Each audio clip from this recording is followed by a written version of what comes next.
Yung nakarinig ng mga taong mahilig sumumpa. Alam niyo yung mahilig sumumpa, yung isinusumpa kita. Yan ang isang bagay na kuminsan ay kinikilabutan ng tao kapag siya ay sinumpa ng isang tao. Para bang kapag ang isang tao ay sinumpa ka, ay naroon na hindi na mawawala ang kamalasang ito sa iyong buhay. Mayroon bang batayan na ang mga tao ay nanunumpa o kaya nagsasabi ng mga masasakit na pananalita patungkol sa kanilang kapwa? At ako ay lagi kong narinig nung ako'y bata pa na kapag mayroong taong nanumpa sa iyo o sinusumpa ka, makiusap ka sa taong yun na para wag magkasumpa-sumpa ang iyong buhay. Makiusap ka sa taong yun na bawiin niya ang sumpa na yun. Para bang may kapangyarihan ang pananalita ng isang tao, lalo na kapag ito ay pananalitang pangit, pananalitang mayroong pagkapahamak sa iyo. Sa umagang ito ay nais kong talakayin natin ang panalangin ng punong-puno ng sumpa na makikita natin sa Biblia. Ang mga katanungan ay marapat ba o tama lamang ba na ang mga anak ng Diyos o ang mga Kristiyano ay sumumpa o magpahayag ng sumpa o magsabi ng mga curses o ng mga bagay na ikawawasak ng isang tao. Ito ba ay tama sa buhay ng isang mga Kristiyano o sa buhay ng mga Kristiyano? At pangalawa ay bakit meron tayong mababasa sa Biblia, lalo na sa matandang tipan, na mayroong mahabang panunumpa sa kanyang kaaway? Paano natin titignan ang mga bagay na ito? Pakinggan ninyo ang salita ng Diyos. Ito ay ating makikita sa awit 109, Psalm 109, at dito'y sinasabi sa punong mga awit ni David. Kung gayon, ito ay galing kay David ayon sa naglagay nito sa awit na ito. Pakinggan natin ang salita ng Diyos ng buong kabanatang ito. Huwag kang manahimik, O Diyos, sa aking pagpupuri. Sapagkat ang masama ay mandarayang bibig, ay nabuksan laban sa akin, na nagsasalita laban sa akin na may dilang sinungaling.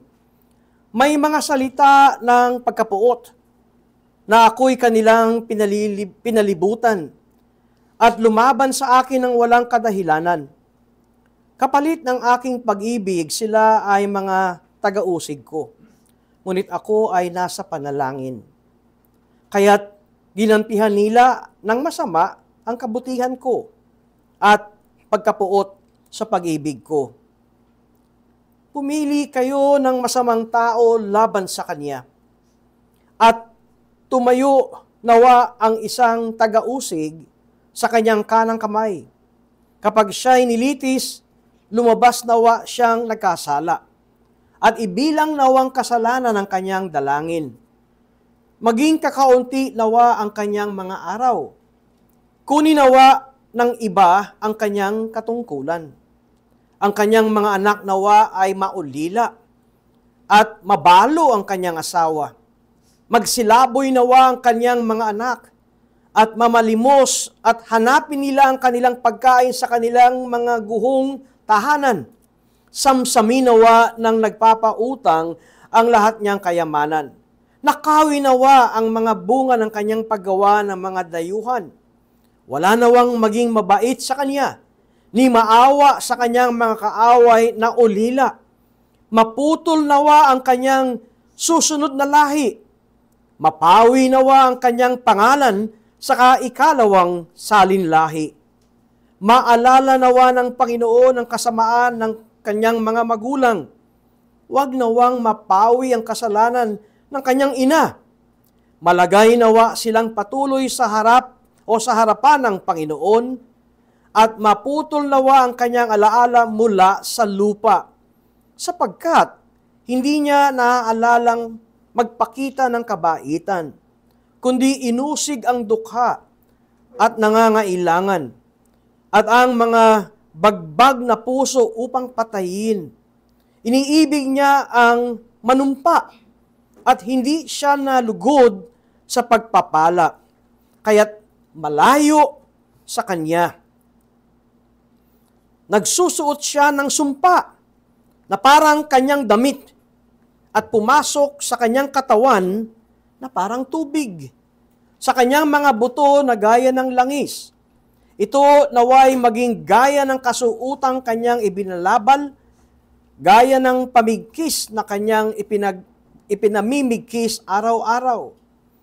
Ito nawa ang maging ganti sa mga nagbibintang sa akin mula sa Panginoon, sa mga nagsasalita ng kasamaan laban sa aking buhay. Ngunit ikaw, o Diyos kong Panginoon, gumawa ka para sa akin alang-alang sa iyong pangalan. Sapagkat ang iyong tapat na pag-ibig ay mabuti, iligtas mo ako, sapagkat ako'y dukha at nangangailangan. At ang aking puso ay nasaktan sa loob ko. Ako'y naglalahong gaya ng anino kapag ito'y humahaba. Ako'y nililiglig na gaya ng balang. Ang aking mga tuhod ay mahina dahil sa pag-aayuno. Ang aking laman ay nagkukulang ng katabaan. Ako na may naging hamak sa kanila. Kapag nakikita nila ako, ang ulo nila ay kanilang iniiling. O Panginoon kong Diyos, tulungan mo ako. Ayon sa iyong tapat na pag-ibig, ako ay iligtas mo. Hayaan mong malaman nila na ito'y iyong kamay. Ikaw, O Panginoon, ang gumawa nito. Hayaang sumumpa sila, ngunit magpala ka. Kapag sila'y bumangon, sila'y mapapahiya. Ngunit ang iyong lingkod ay magagalak. Ang akinawang mga kaaway ay masuutan ng kawalang dangal. Mabalot nawa sila ng kanilang kahihiyan na gaya ng sa isang balabal. Sa pamamagitan ng aking bibig ay magpapasalamat ako ng napakalaki sa Panginoon. Pupurihin ko siya sa gitna ng maraming tao, sapagkat siya'y tumatayo sa kanang kamay ng nangangailangan upang iligtas siya sa mga nagsisihatol sa kanyang kaluluwa. Pagpalain nawa tayo ng kaniyang salita sa umagang ito. Ang Psalm 109 ay tinatawag sa Ingles na imprecatory prayer. At kung inyong tanungin, ano ba ang ibig sabihin ng imprecatory? O ito ay maaring matawag na imprecatory psalms.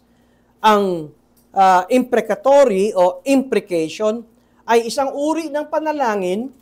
Ikaw ay dumadalangin sa Diyos at ang iyong ginagawa sa panalangin ay ikaw ay nagsasabing, sumpain nawa ang taong ito na aking idinadalangin sa iyo, sapagkat siya ay isang tao na ako ay kanyang nais pabagsakin.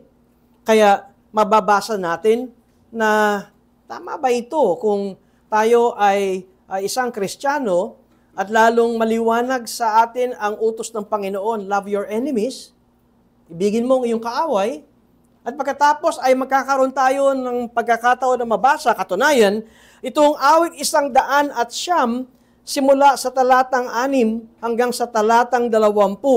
Kung bibilangin natin, ay mahigit 20 beses na si David ay tumatawag na sumpa sa kanyang kaaway. Kung kaya't paano natin titignan ang bagay na ito? Ibigin natin ang ating kaaway ayon sa utos ng Panginoon. Katunayan, bago malagutan ng hininga si Jesus nung siya ay nakapako sa krus, ano ang isa sa kanyang huling mga winika? Patawarin niyo sila, Ama, sa kanilang mga kasalanan. At dito ay mayroon tayong mababasa na panunumpa. At ang taong sinasabing nanunumpa, na humihiling at tumatawag sa Diyos na bagsakan ng sumpa o ng kamalasan ang kanyang mga kaaway ay walang iba kundi si David. Si David na tinawag na malapit sa puso ng Diyos, after God's own heart. At pagkatapos ay meron tayong mababasa na ganitong pangyayari ng kanyang panunumpa. Bago natin hatulan o bago tayo maguluhan sa bagay na ito o bago natin sabihin, ay si David kasi tao lamang at si Jesus ay Diyos na nagkatawang tao, kaya mas tama si Jesus. Mali si David. Kapag ganito ang ating paliwanag, ay sinasabi nating mali yung naisulat sa matandang tipan sa Old Testament, tama ang nasulat sa New Testament.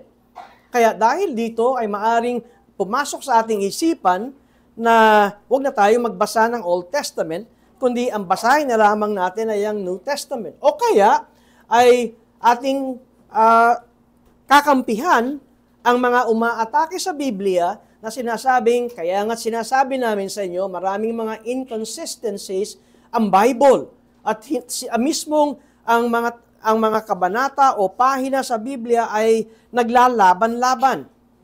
Hindi ganito ang nais kong makita natin.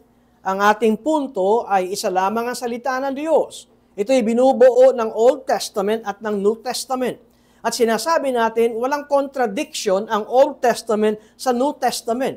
At kung paano natin sasabing walang contradiction, bakit mayroon tayong mababasang panunumpa ng isang makadiyos na tao? At dahil si David ay isang sinasabi nating a man after God's own heart, pwede ba natin siyang gayahin? Pwede din ba tayong tumulad na tayo ay may bibig na mapanumpa? Nakita ninyo ang description ni David na itong taong itong mahilig manumpa. Yung bukang bibig niya lagi panay mamatay ka na sana, malasin ka sa buhay mo, maubos ang lahi mo. Parang ganito ang sinasabi ni David. At ang kanyang sinasabi rito ay itong taong ito ay parang yung damit niya ay damit ng panunumpa. Nagsusuot siya ng sumpa na parang kanyang damit at pumapasok sa kanyang katawan na parang tubig. Ang pagkataong ito na nanunumpa ay para bang kada labas ng mga salita sa kanyang bibig, sumpa. Bakit lumalabas sa kanyang bibig ang sumpa? Dahil sinasabi ni David, yung laman ng kanyang katawan at hanggang sa kabutu-butuhan niya ay sumpa. Si Jesus ay may sinabi sa bagong tipan, malalaman niyo ang tao sa kanyang sinasabi. Ano ang bukang bibig ng tao araw-araw? Yun ang laman ng kanyang puso. Ang ibig sabihin, parang sinasabi ni David, ang taong manunumpa, hindi lamang ito yung kanyang kasuutan na parang damit, kundi dahil ang kanyang panloob na buhay ay punong-puno ng panunumpa. Pinaliwanag ni David, ito naway maging gaya ng kasuutang kanyang ibinabalabal, gaya ng pamigkis ng kanyang ipinamimigkis araw-araw. At ito ang taong kanyang dinadalangin. Ngayon, tama ba na i-apply natin ito sa buhay natin bilang mga anak ng Diyos? Sabihin natin, kung si David ay nanumpa, okay lang din ako manumpa. Ngayon, kung titignan natin ang awit 109, masasabi natin ito ay ito ay sandwich o napapagitnaan ng una ay mula talatang una, verses 1 to 5, ay makikita natin na ito ay panalangin sa Diyos. At pagkatapos, ang sumpa ay nagsimula sa talatang 6 hanggang sa talatang 20. Ngunit, pagdating ng talatang 21, verses 21 to to 31, ay muli nandun na naman ang panalangin at pagtitiwala sa Diyos. Kaya nagsimula ito ng panalangin sa Diyos, huwag kang manahimik o Diyos na aking pagpupuri. Nandun ang simula. Sapagkat ang masama at mandarayang bibig ay nabuksan laban sa akin na nagsasalita, laban sa akin na may dilang sinungaling, may mga salita ng pagkapuot na ako'y kanilang pinalilibutan at lumaban sa akin nang walang kadahilanan. Paano natin ito mabibigyan ng wastong pagkaunawa? Unang-unang, gusto ko makita natin dito si David bilang hari. Magandang maging pundasyon natin ito na ang nagbibigay ng hatol o nagbibigay ng sumpa ay isang hari. At si David ay isang hari. At hindi isang private citizen, hindi isang pangkaraniwang mamamayan, kundi nandun ang kanyang katungkulan bilang hari. Ngayon, ano ang koneksyon nito na bilang hari? Maliwanag na talagang ang nakikita natin dito, ang panalangin ni David ay masumpa ang mga masasamang tao. Ngunit sinasabi ko nga, itong sumpa na ito ay mga pagpapahayag ng isang hari. Anong koneksyon noon? Dahil ang isang hari ay mayroong responsibilidad na makita at mapangalagaan na magkaroon ng hustisya sa kanyang pamumuno o ng kanyang paghahari. Bibigyan ng tama at tuwid na hatol ang mga taong wicked, ang mga taong masasama, ang mga evil persons. Pangalawa, ang mga hari sa matandang tipan ay anointed by God. Pinahira ng Diyos. Ang nagiging hari, ang Diyos ang naglalagay diyan. Lalo na kay David. Kaya makikita natin, David was God's anointed ruler. At kung ang Diyos ang naglagay kay David bilang hari, ang umaatake kay David, kanino kaya umaatake? Kay David lang? No. Attacks on David were also attacks on God. Ang pag-atake kay David bilang hari ng Israel ay pagka-atake sa katuwiran at sa hustisya at kaharian ng Diyos. Kaya kung sisimulan natin ito, ang sumpa o ang hatol na narinig nating pagpapahayag ni David ay hindi nanggagaling sa kanyang personal na galit o kaya dahil siya ay nasaktan bilang isang individual na Israelita, kung kaya't mabilis na siya ay magbigay ng sumpa sa kanyang kaaway. Mapapansin din natin, totoo na si David ay nagpapahayag ng sumpa at ito ay bilang hari. At ang hari ay ang siyang mayroong karapatan at mayroong kapangyarihan na magbigay ng hatol sa isang tao. At ang kanyang binibigyan ng hatol dito ng sumpa ay isang masamang tao. Ito ang taong hindi maibigin sa tama, sa hustisya, pumapatay ng mga mahihinang tao, kaya't bilang hari, ito ang sumpa o hatol sa masamang taong ito. Ngunit mapapansin din natin na si David, bagamat naroon na mayroon siyang katungkulan na magbigay ng hatol. Ngayon, sa New Testament, ay meron din tayong mababasa na sinabi ni Pablo kung bakit tayo mga Kristiyano ay magkaroon ng respeto sa government, sa pamunuan. Bakit? Dahil sila ay binigyan, tingnan ninyo, ang pamunuan o ang government ay ang Diyos ang nag-ordina. Ang ibig sabihin, kung meron tayong pamunuan o pamahalaan, ang naglagay dyan ay ang Diyos. Yan ay makikita natin sa Romans chapter 13. At noong Romans chapter 13 na sinulat ni Apostol Pablo, ang pamunuan noon ay isang malupit na pamunuan.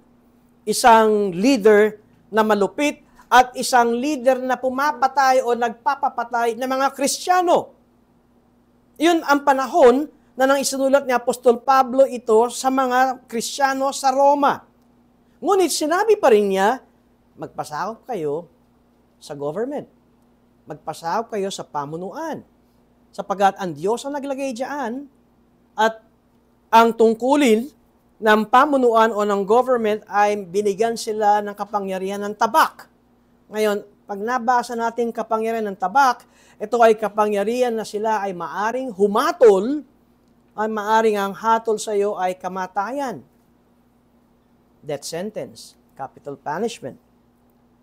Ngunit dito kay David, ay mababasa natin that David lives vindication and judgment in the hands of God. Ang ibig kong sabihin, hindi niya inilalagay sa kanyang mga kamay ang paghihiganti. Paano ba natin nakilala si David? Sa Biblia, paano ba na ipahayag o ano ang simulain ng pagkatao ni David? Isang bata na pastol at pinakabata sa magkakapatid, kaya nga't ang inilagay sa kanyang tungkulin ay alagaan ng mga tupa. At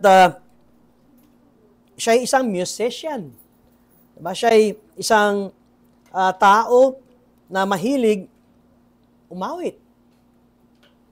Katunayan, ang Book of Psalms ay napakarami ang awit ni David. Kaya dito lamang ay makikita natin ang katauhan ni David. Siya ay isang taong masamba sa Diyos.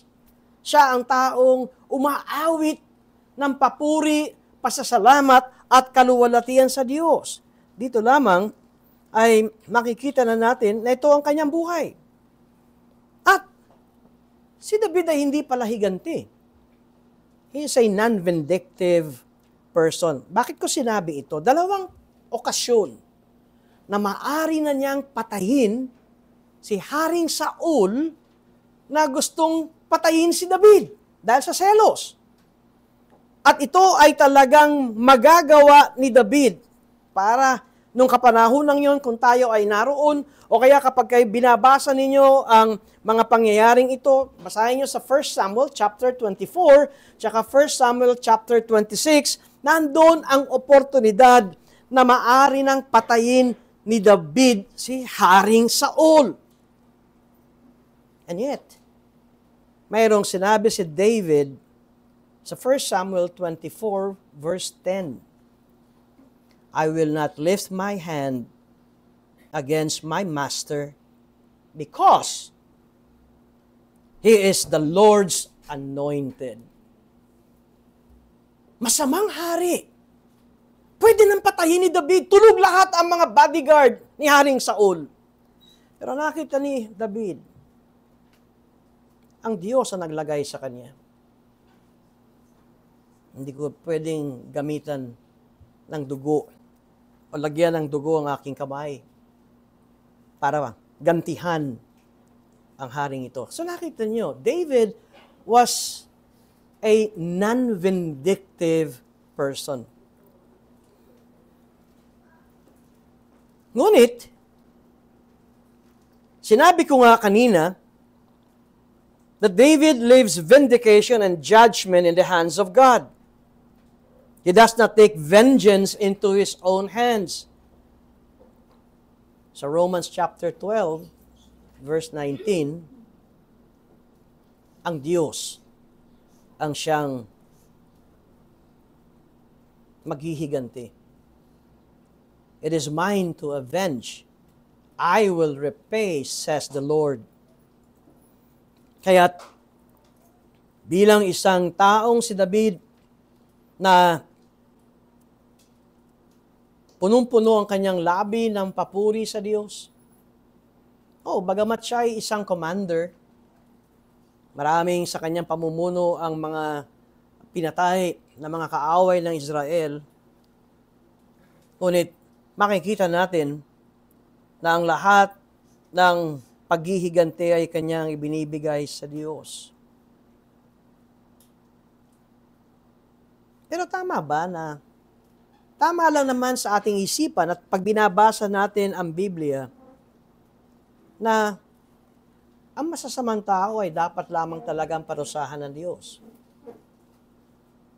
Kung talagang ilalagay natin ang pagkaunawa natin sa Biblia, ang magiging kabayaran ng mga taong walang galang sa Diyos. Alam niyo, pag ang taong walang galang sa Diyos, wala rin galang ito sa tao. Kapag ang tao ay walang takot sa Diyos, wala rin itong takot sa mga ginagawa niya. Oh, hindi ba kayo naman aminin niyo na tama lang naman hatulan at parusahan ng Diyos ang mga taong walang takot sa Kanya, ang mga taong walang galang sa Diyos, ang mga taong walang takot at galang sa kapwa-tao, talagang pwede kayo magsabing mamatay. Di ba? Sasang-ayon kayo. Patayin ang taong yan dahil yan ay masama. Kaya lamang kuminsan, dahil gusto nating maging parang Kristiyano tayo, sinasabi natin, huwag naman patayin. Para wag lang tayo mahatulan ng mapanghusga.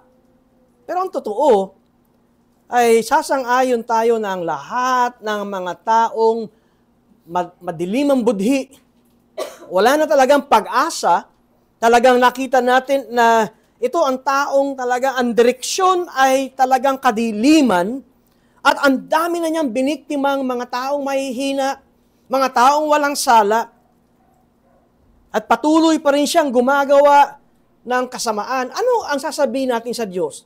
Kayo na ang gumanti dyan, Panginoon. Tapusin niyo na ang kanyang buhay. Ngunit, dahil alam naman natin, hindi natin alam kung ano ang mangyayari kinabukasan, kaya't hindi natin alam kung ang taong bang ito ay hanggang wakas ay magiging madilim ang budhi o siya ay kakahabagan ng Diyos.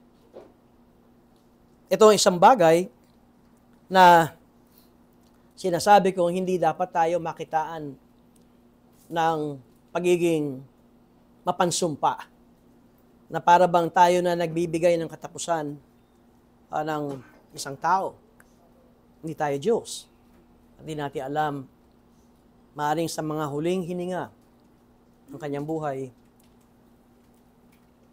ang taong ito ay makitaan ng pagbabago. Ngunit ang isang maliwanag na makikita natin sa imprecatory psalms o yung panunumpa sa mga taong ito ay darating sa final judgment.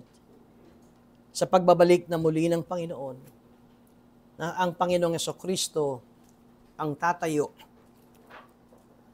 at hahatol sa lahat ng sangkatauhan. Tandaan natin, sabi ko nga, David was a king. Siya'y hari.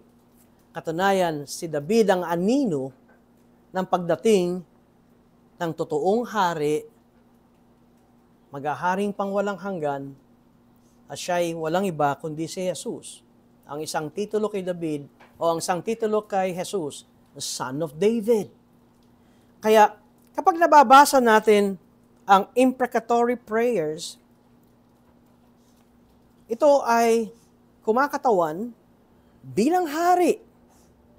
At ito rin ay nagsasabing dahil ito ang tinatawag nating anino ng darating na substance o ng buong katotohanan na si Jesus ang siyang hahatol sa lahat.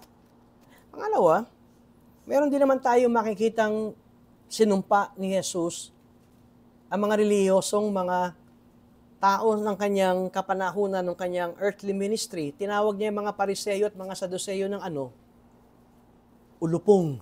Di ba? Vipers. Mga makamandag na mga ahas. Tinawag niya kayo yung mga nichong puti. Kahit bagong pintura, bulok kayo sa loob. Ito ang mga pananalita ni Jesus. Kaya mapapansin natin sa David ay mayroong panalangin at pagpapahayag ng paghatol dahil si David ang siyang anino ng totoong hari ng mga hari at Panginoon ng mga Panginoon, ay maaari tayong mag-connect ng imprecatory prayers. Ngunit, paano natin titignan ito sa ating kapanahunan ngayon? Ang masasabi ko, one of the use, isa sa makikita natin na wastong pagkaunawa ng panalangin o awit na may pagsumpa ay upang magbigay ng babala sa mga tao kung gaano kaseryoso ang Diyos sa kasalanan. Upang sa ganoon ng mga taong ito ay kilabutan at lumapit sa Diyos na may kababaang loob at humingi ng awa sa Diyos na hahatol. Ang isang gusto kong tingnan natin sa pagkatao ni David ay ng kanyang sinabing, ito ang mga nararanasan ko na ako ay kanilang pinalilibutan ng kasinungalingan at pagkatapos ay walang humpay ang pag-uusig sa akin. At tingnan nyo sa verse 4 ng Psalm 109, kapalit ng aking pag-ibig, sila ay mga taga-usig ko. Napapansin ninyo na ito ay mayroong pagtuturo sa ginagawa ng Panginoong Yesus sa New Testament, kapalit ng mga pagtulong at paggawa at pagpapagaling ng Panginoong Yesus sa mga may karamdaman, may pangangailangan, kapalit nung siya'y nagpakain ng maraming ilang libong mga taong sumusunod sa Kanya, at siya'y nagpakain at gumawa ng himala, kapalit ng lahat ng mga ito. Nung nililitis si Jesus, sama-sama mga taong ito na sumisigaw, ano? Crucify Him, ipako siya sa krus, siya'y patayin. Kapalit ng lahat ng ginawa ng Panginoon, siya'y pinagkaisahan at siya'y pinako sa krus. Ngunit ito ang sinabi ni David, kapalit ng aking pag-ibig, sila ay mga taga-usig ko. Ngunit ako ay nasa panalangin. Ako ay nasa panalangin. Kahit na punong-puno ng pag-atake sa buhay ni David, kahit na ano ang ginagawa ng kanyang mga kaaway, kaya nga't nandun ang dalangin ni David, huwag kang manahimik o Diyos ng aking pagpupuri. Ngunit meron siyang sinabi rito na siya ay ang kanyang pagkabanggit na siya ay nananalangin. Ngunit ako ay nasa panalangin. Sa Hebrew, ang sabi ng mga scholars ng Old Testament, hindi yung I am a man of prayer, I am prayer. Ganun ka-ikli ang paggagamit ng Hebreyo, ako'y panalangin. Ngunit ang punto nito ay, siya ay tumatakbo sa Diyos at siya ay nananalangin. Alam niyo si David, hindi lamang siya hari, bago siya naging hari, siya ay isang taong mapandirigma.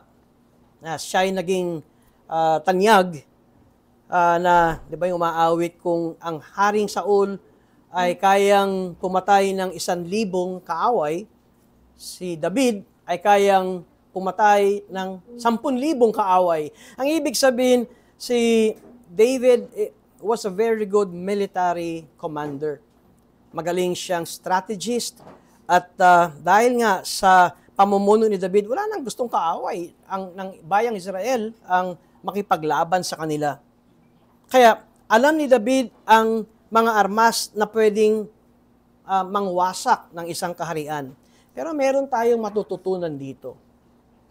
Nakita ni David na mayroong isang uri ng armas na makakapanira ng kaharian at makakapangwasak ng tao. Alam niyo kung ano? Dila, salita, pananalita. Ang isang kinakatakutan ni David sa kanyang mga kaaway were using words against him. Kasinungalingan, paninira. Kung minsan, hindi natin tinitignan kung gaano kaseryoso ang mga sinasabi nating kasinungalingan sa kapwa-tao natin. Akala natin ito ay simple words or empty words. Natatandaan ko yung yung laro-laro ng mga bata, pagka meron siyang penalty o parusa, yung sabi ng mga bata, sticks and stones. Dapat ang parusa dyan, ang ganti dyan ay hampasin at batuhin. Pero meron tayo makikita sa Bible na kapag ikaw ay nanira at ipinangalat mo ang kasinungalingan sa isang tao, mas matindi ang epekto nito sa buhay ng isang tao. In fact, mas seryoso and lasting damage sa ibang tao ang paninira at pagpapahayag ng kasinungalingan o paglaganap ng kasinungalingan sa isang taong ito. Anong naging reaksyon ni David sa verbal attack sa taong ito? Ang sabi niya sa verse 4, "But I am a man of prayer. But I pray."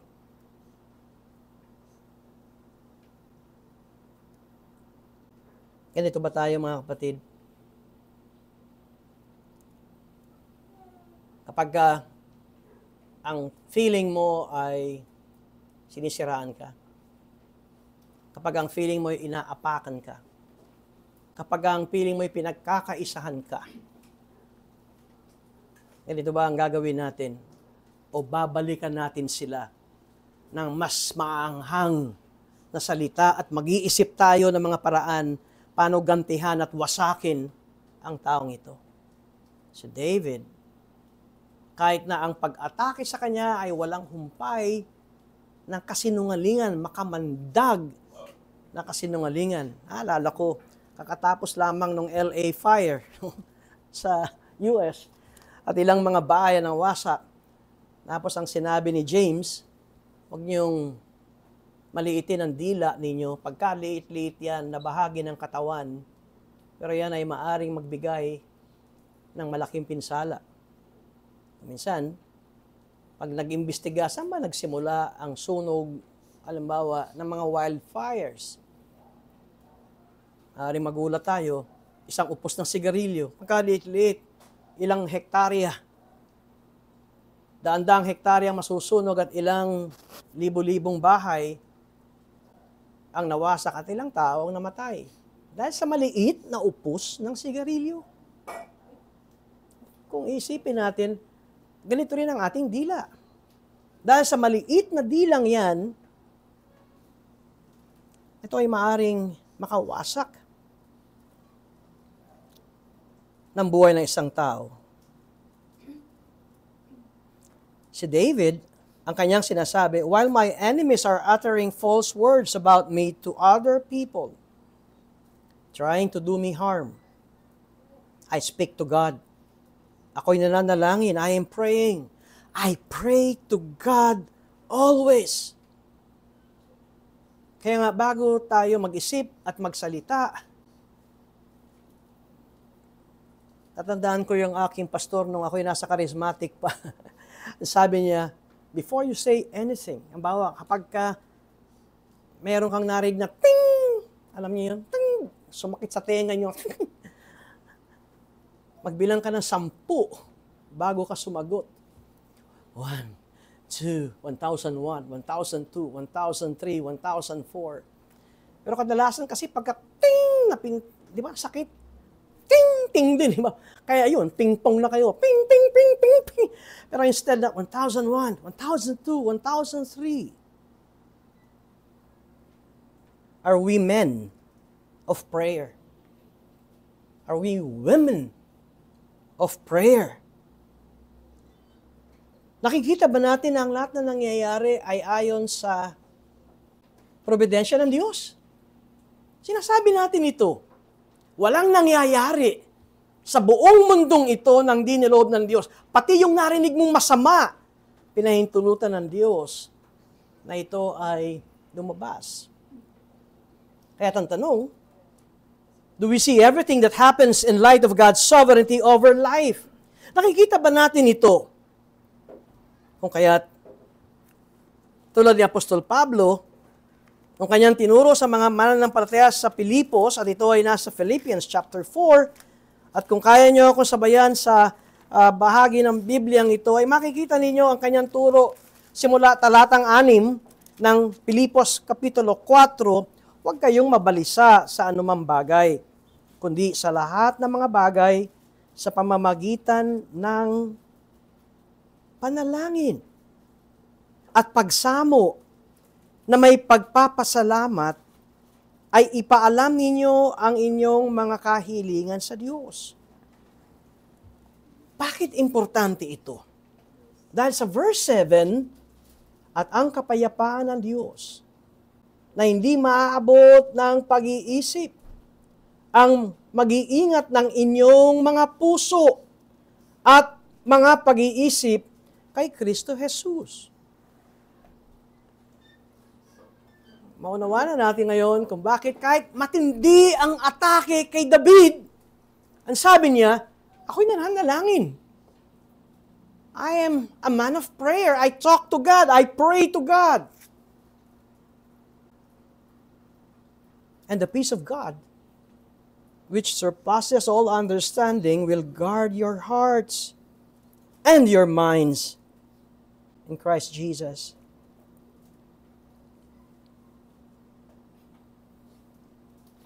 Nakakagulat na kung babalikan natin ang awit 109, ay may nabanggit dito si David sa verse 8 ng awit 109, maging kakaunti nawa ang kanyang mga araw, kunin nawa ng iba ang kanyang katungkulan. Ito ang sinabi ni Apostle Peter nung si Judas Iscariote ay nagbigti. Makikita natin yan sa Acts chapter 1. Verse 20. Ginamit ni Apostol Pedro ang wikang ito simula sa verses 15 to 20 ng Acts chapter 1, at ito ay kanyang in-apply sa buhay ni Judas. Kaya pwede ba nating masabi na nung sinasabi ito ni Haring David, pinakain ko siya, tinulungan ko siya, inalagaan ko siya, at pagkatapos ay ito ang ganti sa akin. Ibinenta ako sa 30 pirasong pilak para siya ay magkaroon ng pera.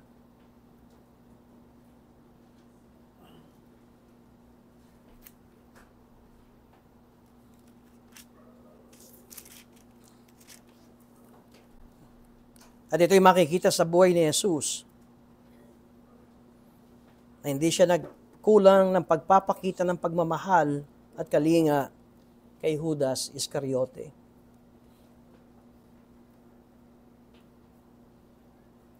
Ang isang bagay na gusto makita bilang kahuli-hulihan,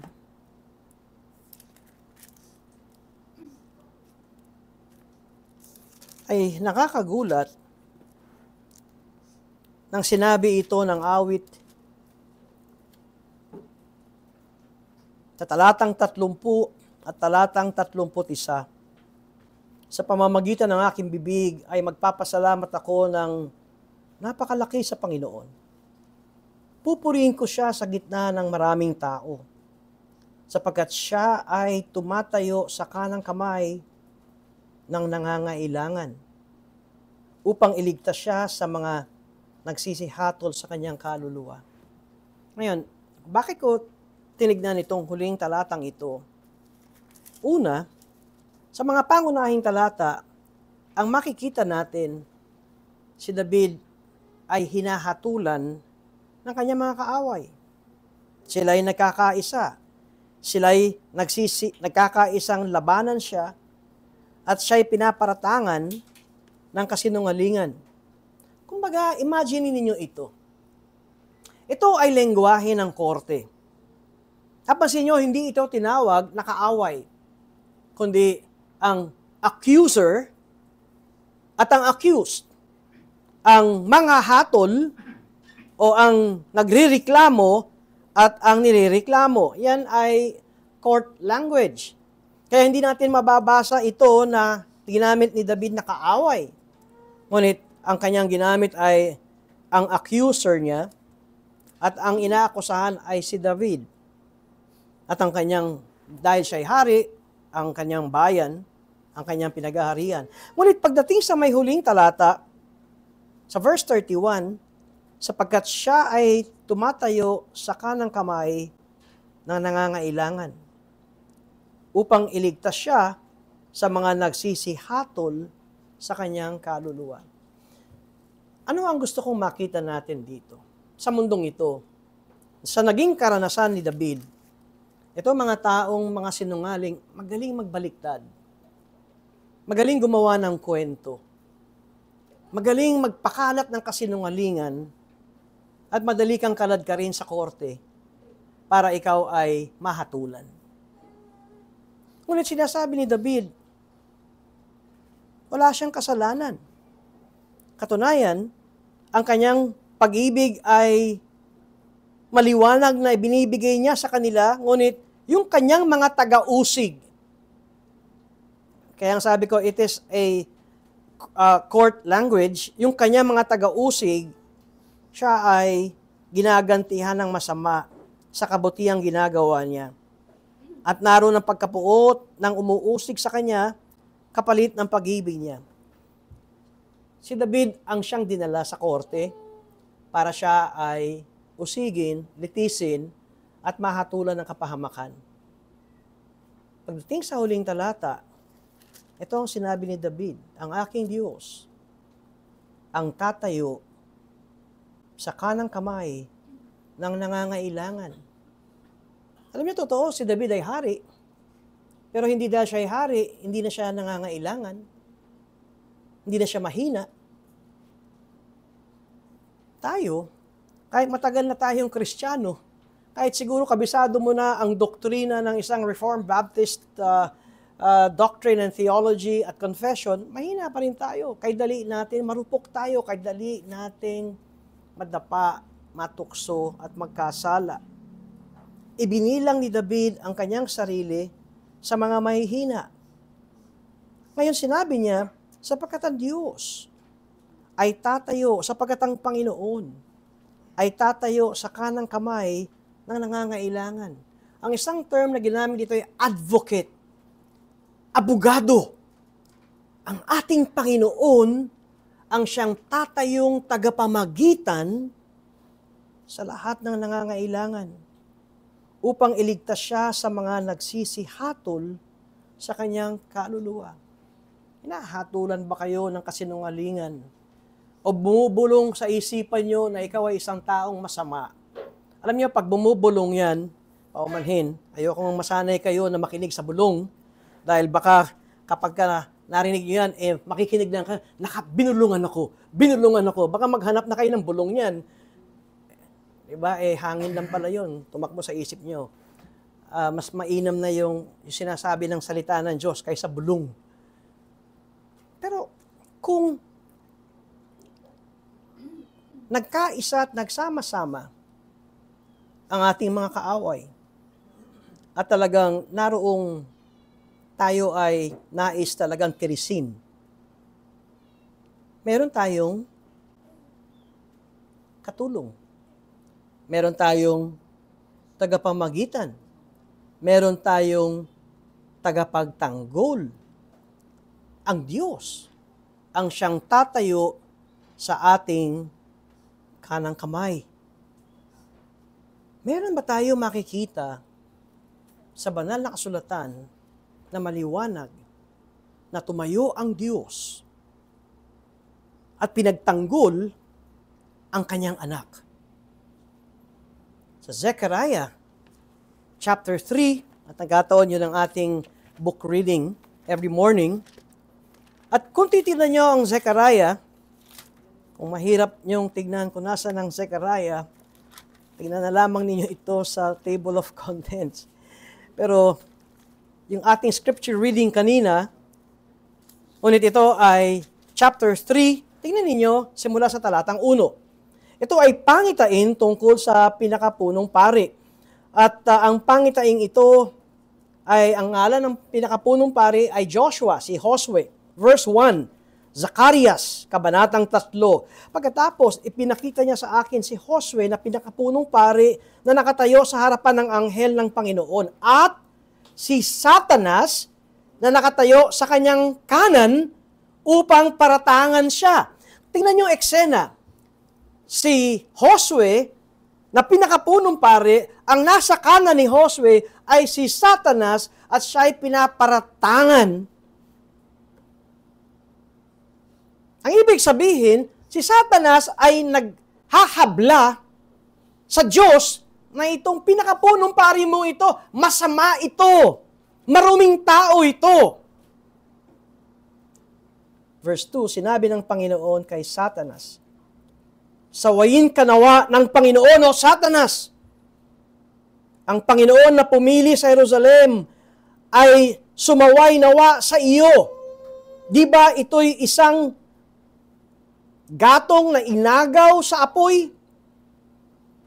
Sino ang tinutukoy ito? Ang Jerusalem o kaya ang pinakapunong pari? Siya ay isang taong mapupunta sa kapahamakan. Siya ay isang gatong. Pero siya ay inagaw sa apoy. Verse 3, si Josue nga na nakasuot ng maruming damit, na nakatayo sa harapan ng anghel. Ngayon, itong sinasabi ni Satanas, tingnan mo ang buhay niya, marumi. Verse 4, sinabi ng anghel sa mga nakatayo sa harapan niya, ubarin ninyo ang kanyang maruming kasuutan. Sinabi ng anghel kay Josue, tignan mo, aking inalis ang iyong kasamaan at dadamitan kita ng magarang kasuutan. Aking sinabi, hayaang kanilang lagyan sila ng isang malinis na turbante sa kanyang ulo. Kaya't nilagyan siya ng malinis na turbante sa kanyang ulo at dinamitan siya at ang anghel ng Panginoon ay nakatayo sa tabi. Hindi ito pangkaraniwang anghel, the angel of the Lord sa Old Testament ay walang iba kundi ang Panginoong Hesukristo. Ano ang gusto kong makita natin? Itong pangyayaring ito, itong pangitaing ito ay larawan natin ng mga Kristiyano. Alam niyo, walang perpektong Kristiyano.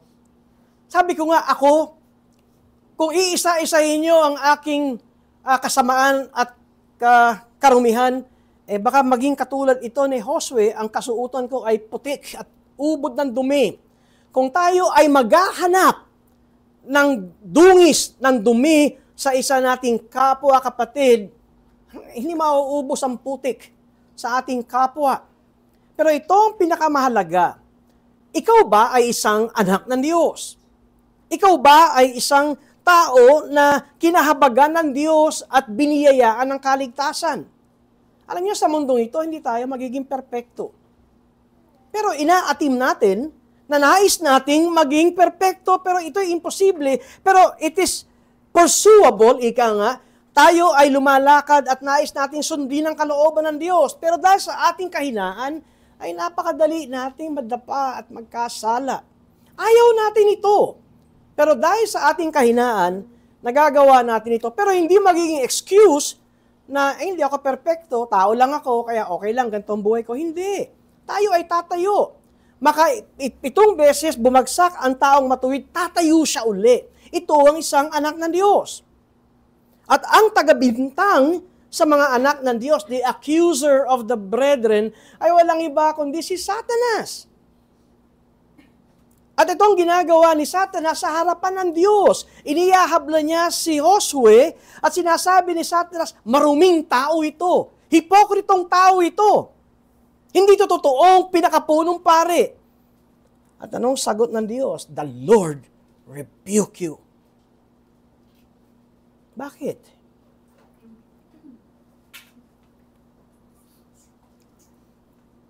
dahil siya, totoo ang kanyang kasuutan ay marumi. Pero dahil siya ay aking anak, siya ay binihisan ko ng malinis na kasuutan.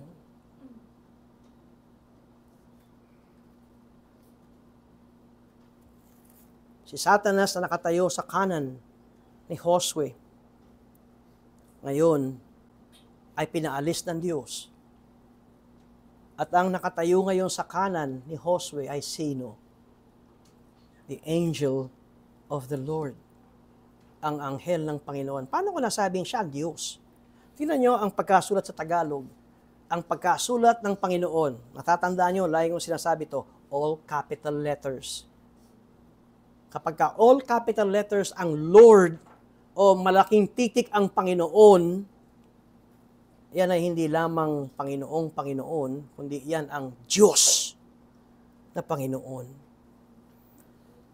Tama bang nakita ni David ang pangyayaring ito? O tama bang naunang isinulat ni David ito? Na kapag ka inuusig at pinaparatangan ang mga anak ng Diyos ng kasinungalingan, ang kanyang tagapagtanggol ay walang iba kundi ang Panginoong Jesucristo.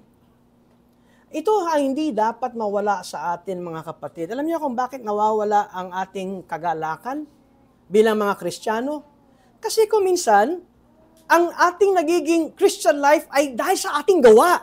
Tayong gumagawa. Kinakailangan para matuwa ang Diyos. Gumawa tayo. Dapat ganito. Dapat ganon. Dapat ganito. Dapat umayos ka. Pero ang hindi natin nakikita, nung araw na tayo ay kinahabagan ng Diyos, at nung araw na tayo ay lumapit sa Diyos, at nung araw na tayo nagsabing, patawarin mo ako, Panginoon, sa aking kasalanan, ang sinabi ni Jesus, ang sinabi ng salita ng Diyos, ang sinabi sa aklat ng Juan, binigyan ka ng karapatang maging anak ng Diyos. Hindi ito gawa mo, hindi ito desisyon ng magulang mo, hindi ito lahi, ito ay bigay ng Diyos sa iyo. Ano ang magbibigay sa atin ng kagalakan kahit na matindi ang labanan sa buhay natin dito? Pagpalagay na natin, ikaw ay dapang-dapa dahil sa kasalanan. Ano ang mag-uudyok sa iyo na ikaw ay tumayo at sabihin mo, Ama ko! Dahil ako'y anak ng Diyos. Tayo ay sumasamba, tayo ay pumupunta rito, hindi dahil takot kayo sa pastor, o takot kayo sa Diyos, dahil sa may nagawa kayong kasalanan. Kaya tinan nyo ang mga backslider. Tinan nyo ang gumagawa ng kasalanan, nawawala sa ganitong pagtitipon. Alam mo, ang kanilang paliwanag, nahihiya ako kay Lord. Nahihiya. Ba't ka nahihiya kay Lord? Kasi nakagawa ako ng kasalanan. Maliwanag na kasalanan itong ginawa ko. Kaya magpapalamig muna ako. Iiwas muna ako sa pangangaral ng salita ng Diyos. Mali. Ikaw ay anak ng Diyos. Kung kayo'y magulang, kahit na gano'ng kapasaway ang inyong anak, hindi mo siya gustong patayin. Gusto mo siyang ituwid. At sasabihin mo sa kanya, anak kita eh. Hindi mawawala ang dugo ko sa dugo mo. Yung ating DNA ay pareho. Ano pa kaya sa Diyos? Ano pa kaya kung ikaw ay anak ng Diyos?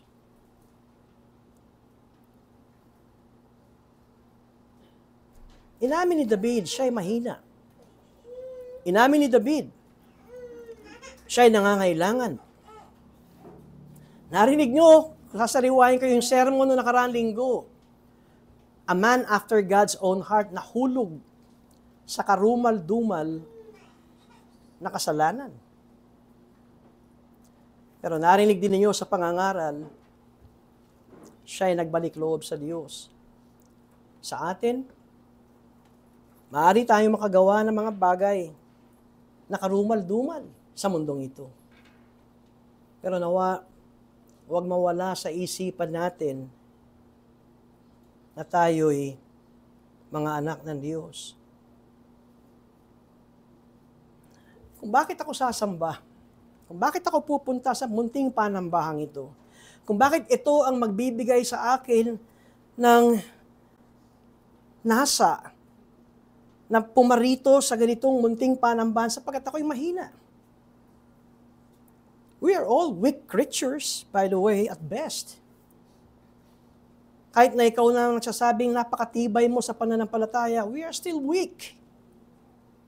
Kung kaya't kaya tayo narito, gusto kong payag sa aking Ama. Mahal kita. Pasaway ako, ngunit mahal kita. Ikaw ay aking Ama. Tulungan mo ako.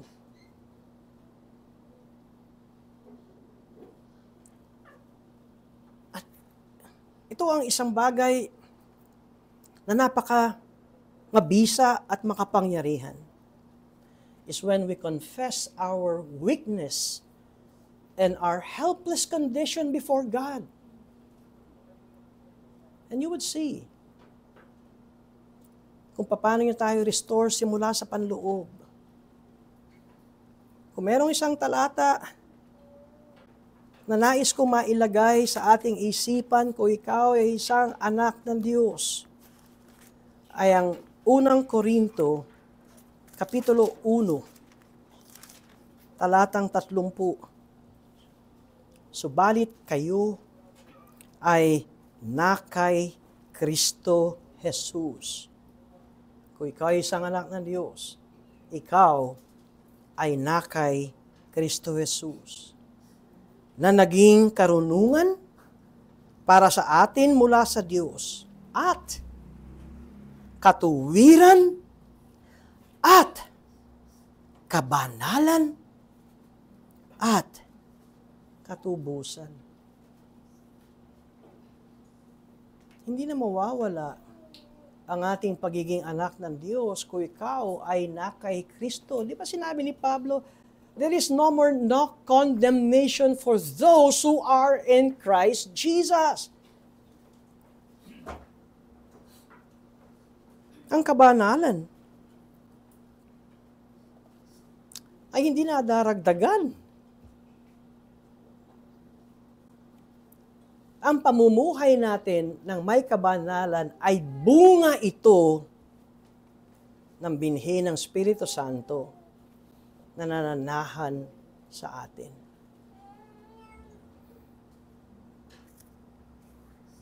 Ito magbibigay sa atin ng katatagan, ng kapayapaan sa panahon ng matinding paghamon sa ating buhay.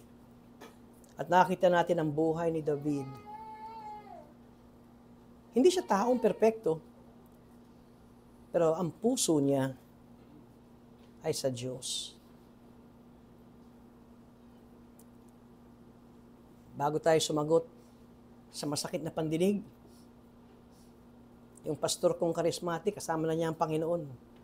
At gagamitin ko yung turo niya sa akin. Magbilang kayo ng 10. 1,001, 1,002, 1,003. Naalala ko yung isang ilustrasyon nung nakikita ko mag-asawang nag-aaway. May telepono pa noon. Talagang ang away ay batuhan. Talagang grabe ang away. Ako kitang-kita ko to. Biglang nag-ring ang telepono ko. Wala silang telepono. Kaya tinawag ko siya. May tawag sa iyo. Sabi niya, sino yan? Kapatid mo. Alam niyo yung singhal, yung galit na galit nung siya nag-aaway ng asawa niya. Pag tawid niya ng ilang hakbang, pagsagot na ngiti, hello? Hello? Para bang nag-transform agad. Pero yung kitang-kita ko yung away, kudrado yung mukha. Alam niyo yun? Tapos lumalabas yung parang fire-breathing dragon, yung talagang. Pero pagsagot ng telepono, hello? Ano meron? Kasi nalaman mo, kapatid mo yung nandun sa kabilang side ng telepono. Nagagalit tayo. Talaga minsan mawawala yung, minsan parang nawawala yung renda sa atin. Pero ang turo sa atin, huwag natin palubogin ang sikat ng araw na hindi tayo nakikipagkasundo. Ang hirap kaya na natutulog nang alam mong may kaaway ka. And as Christians, nakita natin ang sikreto. Sinabi ni David, I am prayer, or I pray to God. At sinabi rin ni Pablo, ang kapayapaan ng Diyos ang maghahari sa inyo. It's amazing. Anong ikaw ay parang dragon na umuusok. Tapos, mananalangin ka. At pagtapos ng iyong panalangin, ay mayroong kapayapaan. Pero, before I close, may sinabi si David sa panalangin niya, ito ay para sa karangalan mo, Panginoon. Ito ay para sa iyong tapat na pag-ibig at para sa panalangin mo. O Panginoon, sa verse 26, O Panginoon kong Diyos, tulungan mo ako. Ayon sa iyong tapat na pag-ibig, ako'y iligtas mo. Hayaan mong malaman nila na ito'y iyong kamay, ikaw, O Panginoon, ang gumawa nito. Hayaang sumumpa sila, ngunit magpala ka. Kapag sila'y bumangon, sila'y mapapahiya, ngunit ang iyong lingkod ay magagalak. Akin nawang mga kaaway ay magsuot ng kawalang dangal.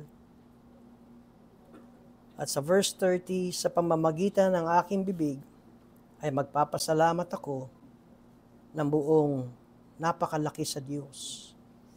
Pupurihin ko siya sa gitna ng maraming tao. Ang laman ba ng ating panalangin ay kaluwalhatian ng Diyos o kaluwalhatian mo? Isang bagay kung bakit marahil hindi natin maatim yung the peace of God that transcends understanding. Oo nga, nananalangin nga tayo. Pero reviewin natin yung content ng ating panalangin. Panay, I, me, myself. Ako ang tama, siyang mali. Sa halip na ang panalangin, ang kabanalan mo, ang karangalan mo, ang kaluwalhatian mo, ang katotohanan, ang siyang maitaas. Hindi ako.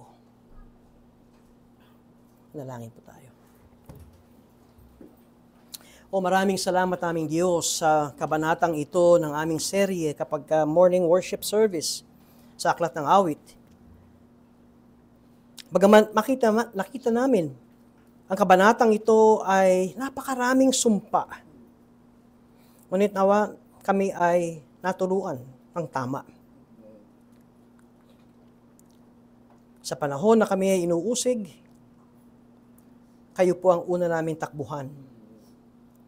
At kami ay maging mga tao, mga lalaki at mga babaeng dudulog sa inyo. Magpupuri at aawit ng inyong kadakilaan. Dahil alam namin darating ang araw, inyong ipapakita ang katotohanan. At sa aming kahinaan, maging maliwanag po sa amin na kayo ang nasa kanang kamay namin, Panginoong Jesus. Kayo ang aming abogado. You are our advocate. Kayo'y namatay para sa amin. Kami iniligtas mo. Kami inyong mga anak. At hindi nyo kami pababayaan. Ito ang siyang aming maging kalakasan sa bawat araw. Sa ngalan ni Jesus. Amen.